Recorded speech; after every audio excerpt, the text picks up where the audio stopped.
omwana omuwala yalimba omulenzi namugamba ndi emberera. The lady lied the man that she's a virgin. Olimba otya ekintu bwe kityo? How do you lie about being a virgin? Ng'okimanyidde ddala ne checkpoint weeri. And yet you know that there is a checkpoint somewhere. Omuvubuka n'akola kyonna. And a woman did all that he wanted. Amanyi mpasa mbeerera. Thinking he's marrying a virgin. Bagenda okutuuka ku checkpoint. When they go to the checkpoint, nga tabeerangako mbeerera yadde. the woman was never a virgin. Nenga bw'omanyi omukalukalu tajja busera. But just like you know, these people are not easy. Olwana ne lwekaza. And she was very, very Vubuka n'atabuka n'amuleeta mu maaso serious. g'abasumba. And the man brought her before pastors. N'agamba abasumba omwana ono bw'aba asobodde okunnimba ekintu ekiri obvious bwe kiti. And told pastors that if this woman can lie to me about what is obvious like this, Kitegeeza asirikidde bingi. it means that there is a lot that I don't know. Abasumba ne bamugamba mwana gwe kiki? And pastors said, woman, what is the problem? N'abagamba pasita. And said, pastor, Nze kirabika bino bikawuule ebitutawaanya. I think these spiritual spouses that use us.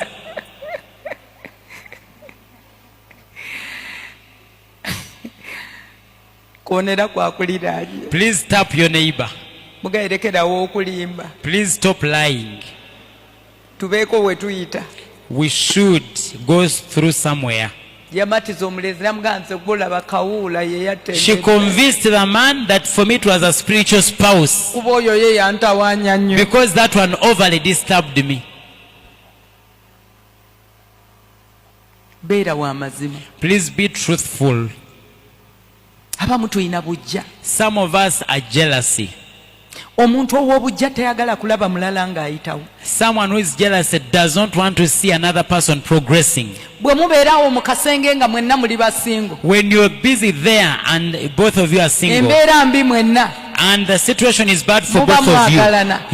Olaba muntu kujja nga bw'azirika. Pasita teyandibadde oyo buvubuka. Pasita. Baneena akaaba nogane nange baali banjiyeeko ono nga aweddemu nnyo.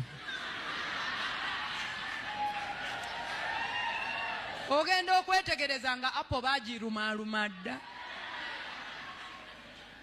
Nenga bali mu kkanisa. Kituufu omuntu yenna bwe bakuyiwa kimenya omutima. Naye bw'oweetunuulira n'olaba nga abadde tannakumanya wezzaamu mangu amaanyi n'ogamba oba agende. Babituyiwaayiwa dda naye nga tuguma bakuyiwa ku makya kawungezi ng'oli mu kyakya nkoledde ebirungi nayiwa.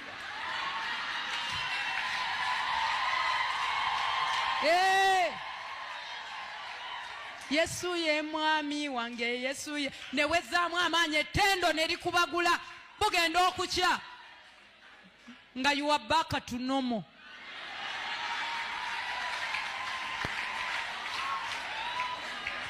Mumbulizo oyo eyakakabira emyezi 6 nti kiki? Tubuulire amazima.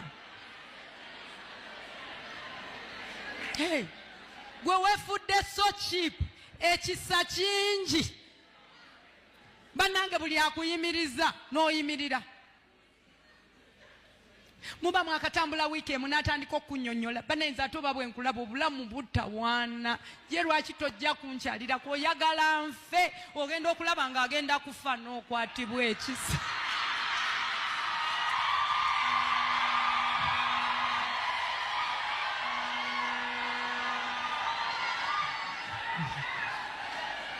Muŋŋambire oyo nti Yesu anaatera okudda.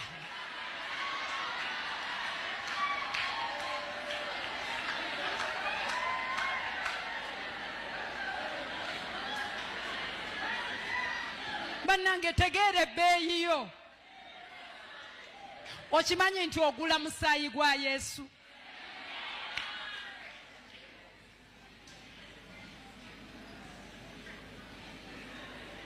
Wangi guno omuzimu gw'obwe tegumanyi abaana COVID wano bazaalaganamu abaana nga bazaala mu bannyinaabo. Gutamiza obwongo bw'omuntu n'ataddayo kutegeera kikyakola. abazadde bali ku baana baabwe be bakozesa. Wenjogerera wano nga waleese kuuma kapima buli eyali yeebaseeko ne mulamu we noga ntukateese ku main entrance wano.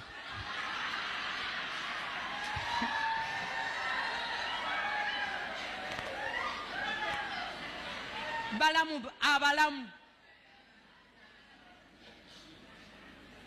ako kayinza okukaaba ne kafa n'okufa.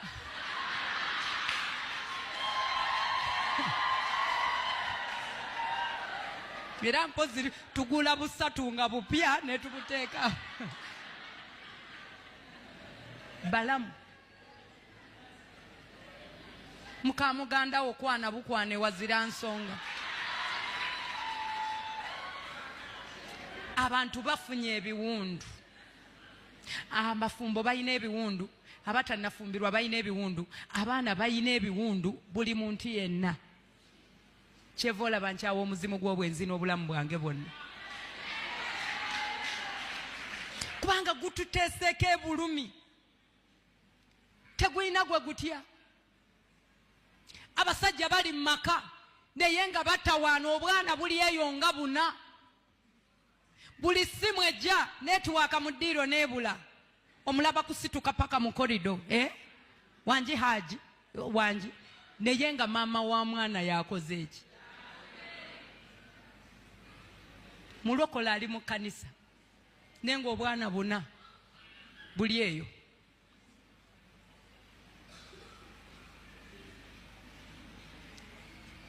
Nina gwe njogera naye. N'omukyala gwe mmanyi. There is a lady I know. Yali yakkiriza Katonda okufumbirwa omuzungu. She had accepted God and believed God to get married to a white. And she indeed loved a white man. And she said, for me, I want a white man. She started getting messages of a white man. But the one who wants to get married to a white is in somewhere soon. They are busy feeding on very funny foods. And